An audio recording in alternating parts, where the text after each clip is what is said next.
Say Allahu Akbar, Allahu Akbar. God is great.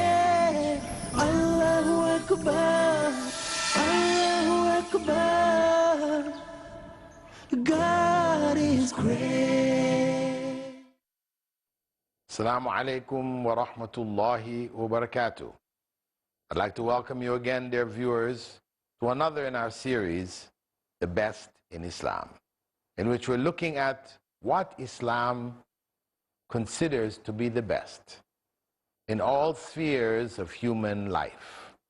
In this episode, we'll be looking at the best aspects of faith. And this is a continuation from our previous two episodes in which we looked at the best of faith.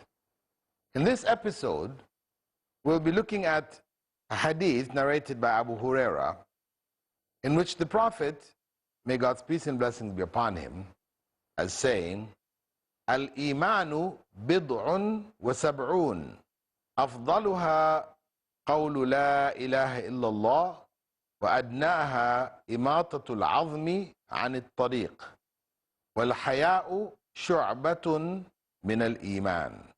Faith has over 70 branches, the best of which is the declaration that there is no God worthy of worship but Allah, and the simplest of which is removal of a bone from the road, and modesty is a branch of faith. This hadith clarifies for us that faith has many aspects. The Prophet ﷺ had mentioned over 70. However, if we note that what is included in this is the lowest and simplest act of faith, removing a bone that is a broken bone that you might step on and hurt yourself with, removing that harm and hurt from the path, this is included. Faith is being defined by the Prophet, may God's peace and blessing be upon him, as actions. These are not just concepts. These are acts, particular acts. The declaration that there's no God worthy of worship but Allah is an act. It is an act of the tongue. Picking up the bone or broken glass or whatever from the road, which might hurt people, is a physical act of the limbs. So this is confirming what we spoke about earlier when we said that faith in Islam, from the Islamic perspective, is not merely a concept, a belief in the heart, which might be confused with knowledge. This is not faith. Faith has to be translated into some form of action. From an action of the heart, it should become an action of the tongue or an action of the limbs. This is true faith. So here, Prophet Muhammad ﷺ, he declared that the highest level of faith was that of declaration that there is no God worthy of worship but Allah. That is the highest level. And that is consistent with what we said from the Prophet ﷺ with regards to faith, when he said that the best deed is faith in Allah. That faith in Allah is expressed in the term La ilaha illallah. There's no God worthy of worship but Allah. So that declaration of faith, that's what brings us into Islam. That is how a person becomes a Muslim. Oftentimes people will ask, okay, what do we have to do to become a Muslim? Are there certain rites or rituals that we have to go through? Getting dunked in the water, water being poured over your head, or what? In Islam, there are no specific rites and rituals for accepting Islam. It's only to make that declaration. That's all. That declaration is made publicly. meaning to other people. It's not just kept within oneself, unless one fears harm, like the Najashi, the ruler of Habasha, whose declaration of faith would have caused his people to rebel against him and maybe even kill him. So he kept it away from the people, while defending and protecting the Muslims who had migrated there from Mecca. He kept his own conversion to faith to himself. So much so that when the time came and he died, there was no one to bury him, no Muslim there to bury him, or if there were, they didn't know, and it couldn't be done in a public way. So Prophet Muhammad, may God's peace and blessing be upon him, after being informed by Allah that the ruler of Abyssinia had died, he called the companions together there in Medina and had them do Salatul Janazah, or the absent prayer, for him, knowing that none would have been done for him there in Ethiopia. So here was a case where the declaration of faith was kept silent, private. It was not declared openly. So there are times when this could be the case. But otherwise, as a norm, a person is required to make that declaration open, to let people know that he or she is a Muslim. They shouldn't say, okay, I accept Islam in my heart, and then they just carry on. Why? Because then society will not know that they're Muslim. So if something happens, they wouldn't know that, okay, this person needs to be buried as a Muslim. They were Muslim. Also, if they see a Muslim going somewhere which is not good, they would try to stop that person and say, well, you know, you're a Muslim. Maybe you shouldn't be doing this. Shouldn't be going there. They could be a part of helping that person overcome their weaknesses, their sins. Also, for the person who is a Muslim, who has declared it, and people know that he or she is a Muslim, they can more easily ask others for help when time arises where they need help. They're in a better position to be able to do that. So it is to their advantage. And this declaration of faith is also a declaration of transparency. They're transparent. They're not hiding anything from people. What is in their hearts, they share. If you believe Islam is good, then of course you shouldn't even keep it to yourself. You should try to share it with others. So all of these things come into play when we talk about the declaration of faith. But of course, first and foremost, it must be sincere. For it to be the highest act, it can't be a declaration of faith because a man wanted to marry a Muslim girl, and it's known Muslim women are not allowed to marry non-Muslim men. So the man tells the woman, I'm ready, you know, I will accept Islam, no problem. You know, I want to marry you. I want you to be my wife, so I'll accept Islam. But don't expect me to pray or fast or do any of those things. I'm doing it because I want to marry you. For her to marry him on that basis is wrong Islamically, because he has not become a Muslim. He's only saying some words, which externally, okay, in the courts, they're going to say, yes, he's a Muslim, he declared his faith, and they'll record it as a Muslim. But he's not. You know, as a woman, as the family who he has already told, that he's not doing it to become a Muslim, really. He's only going through the formality so that he can marry. Then this is not a true declaration of faith. It's not allowed in Islam. That marriage is not a marriage in the sight of God. In the sight of God, it's an act of fornication. It's not marriage. So the declaration of faith has to be sincere. It has to be out of being convinced, believing that truly no God is worthy of worship but the one true God. Whether you call him Allah, or in Aramaic, Allah, or in Korean, Hanonim, or whatever language you use to refer to that one true God who is one alone, creator, sustainer of the universe, who has no beginning and has no end, who is in control of everything. That one God is the God of Islam and the God of human beings, the true God. So that's what is the highest level of faith, to declare that, to recognize that, to believe that. And we're going to take a pause now as we have reached the middle point of our episode, and we'll see you after the break. Assalamu alaikum wa rahmatullah.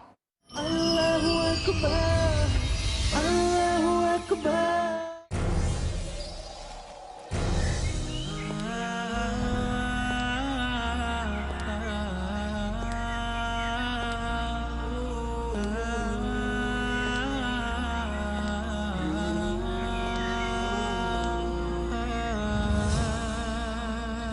Marriage is the cornerstone for a successful society.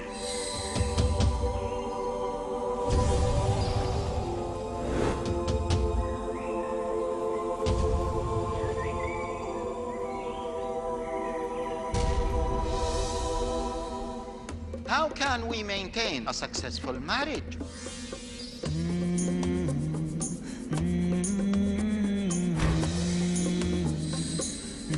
Join us in this journey where we learn how to plan for it, execute it, maintain it, and end it according to Islam. Grasp the unique philosophy of Islam to make marriages successful in Marriage and Divorce. Tomorrow at 11 p.m. and repeat telecast at 5 a.m. Saudi Arabia on Peace TV.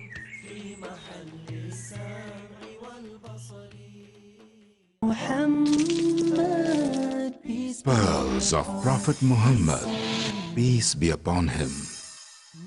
Abu Huraira, may Allah be pleased with him, reported Allah's messenger, may peace be upon him, as saying, the one who conceals the faults of others in this world, Allah would conceal his faults on the day of resurrection. Sahih Muslim, Volume 4, Book of Virtue, Hadith number 6267. Where truth is hidden, misleading quotations create confusion. Where truth is hidden, lack of knowledge and wisdom cause upheaval and commotion. Where truth is hidden, manipulated scriptures and twisted facts emerge. This very hidden truth creates false propaganda, mayhem, chaos, disorder, and turmoil in our lives and the world order. But is there anyone with courage and wisdom? What is the truth, and who has the courage to expose it?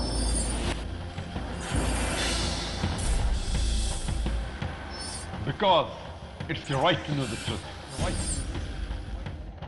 Watch Truth Prevail and Lies Perish in Truth Exposed by Dr. Zakir Naik. Next on Peace TV.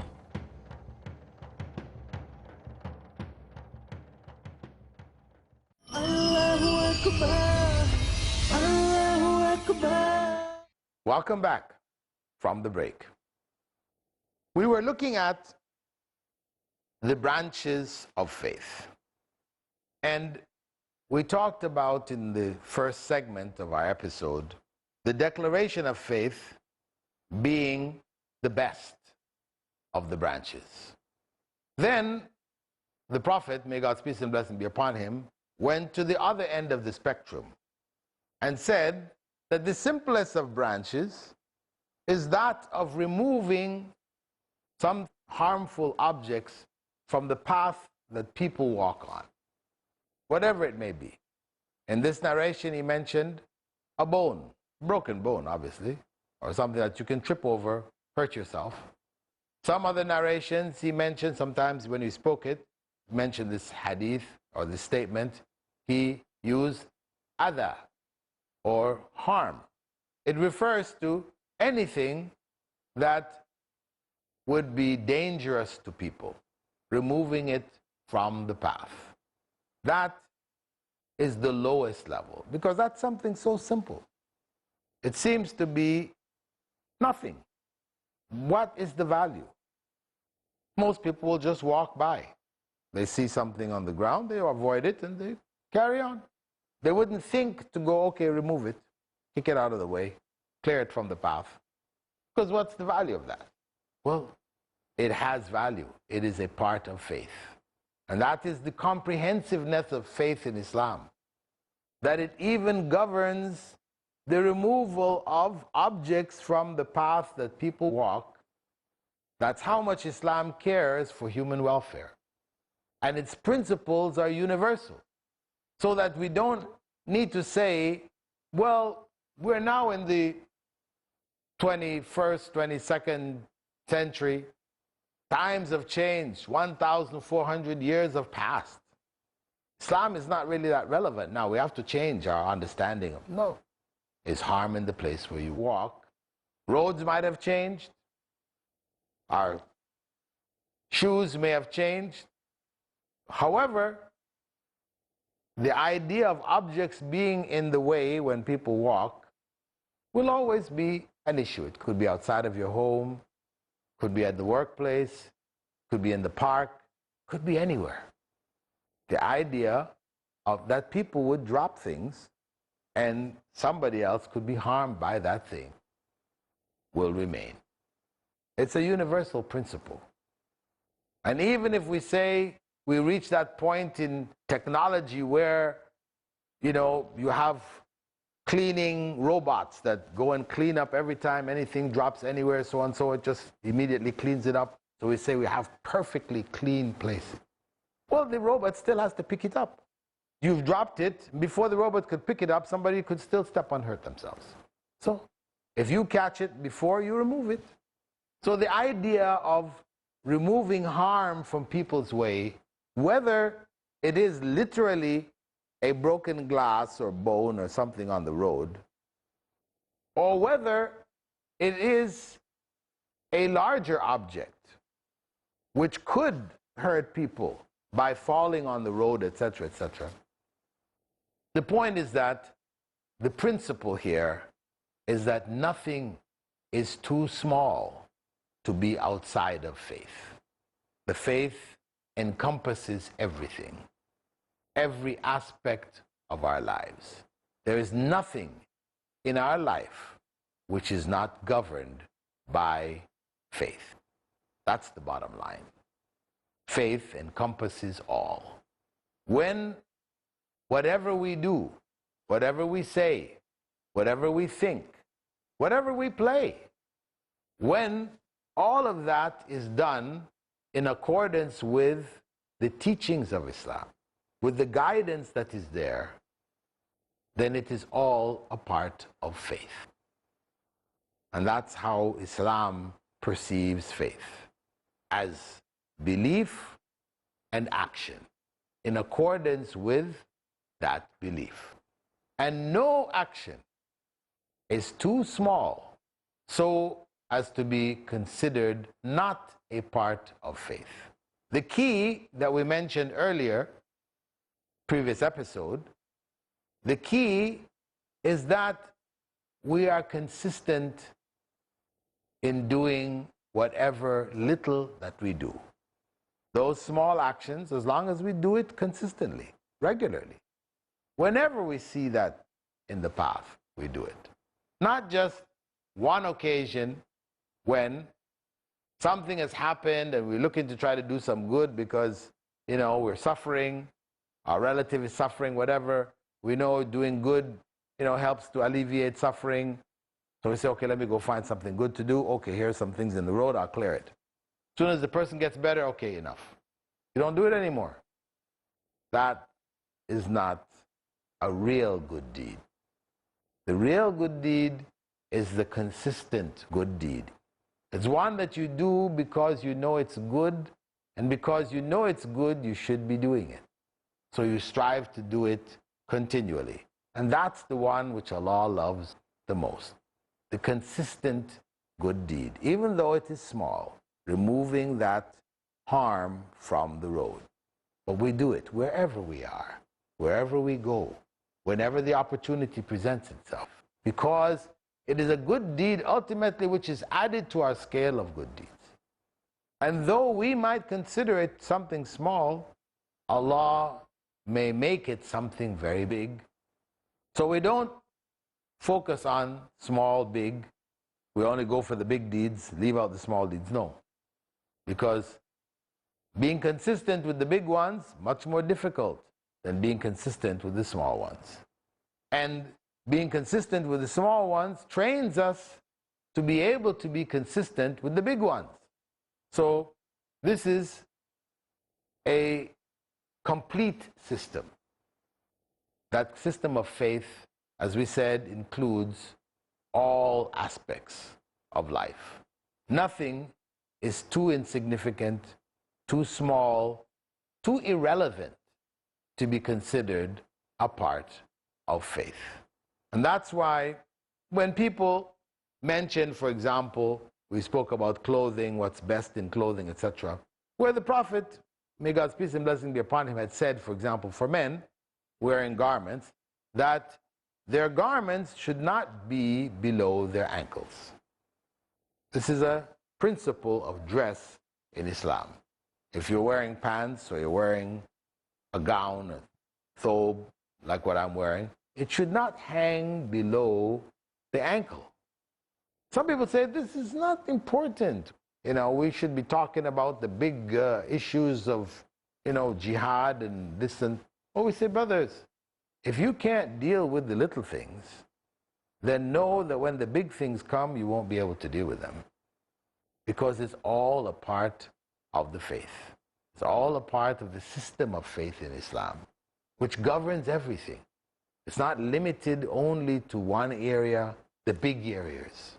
Because the big areas, when you break it down, has little areas which make them big. You combine them together, they become something big. Big consists of a variety of other smaller things. So we should never consider any deed too insignificant, too small to concern ourselves with. And that is what the Prophet, may God's peace and blessing be upon him, is telling us when he speaks about removing harm from the way as being the lowest level of faith, the smallest, most simple. And then he closed off the hadith saying that modesty is a part of the faith. Modesty, al-haya, is a part of faith, an important part. When he said it's a part, he means it's an important part of faith. Modesty in all of its forms, whether it is modesty physically, that one is modest in the way one dresses, not exposing oneself. You dress modestly. You don't speak about things which don't concern you, you don't get involved in people's business, etc. You're a modest person. You speak and try to speak good when you speak. Try to avoid just chatter and talk for the sake of talk. Or you're modest in how you spend your money. You don't squander it. You use it wisely. Or you're modest in any aspect of life. Modesty is good. It is a part of faith. And the Prophet, may God's peace and blessing be upon him, was very modest. That's how he was described, a modest person. So modesty is a part of faith. And we should be conscious of it and not be negligent of it and not discourage people who are modest to be more brazen, more outspoken, etc., etc. No. Modesty is the right way. Islam encourages modesty. But it doesn't mean that you're so modest that when wrong takes place, you don't open your mouth. No. That's where you've gone now to an extreme, a negative extreme. Modesty should drive you to not allow that evil to take place. You feel shy before Allah that such a thing would take place and you said nothing. So modesty is a part of faith.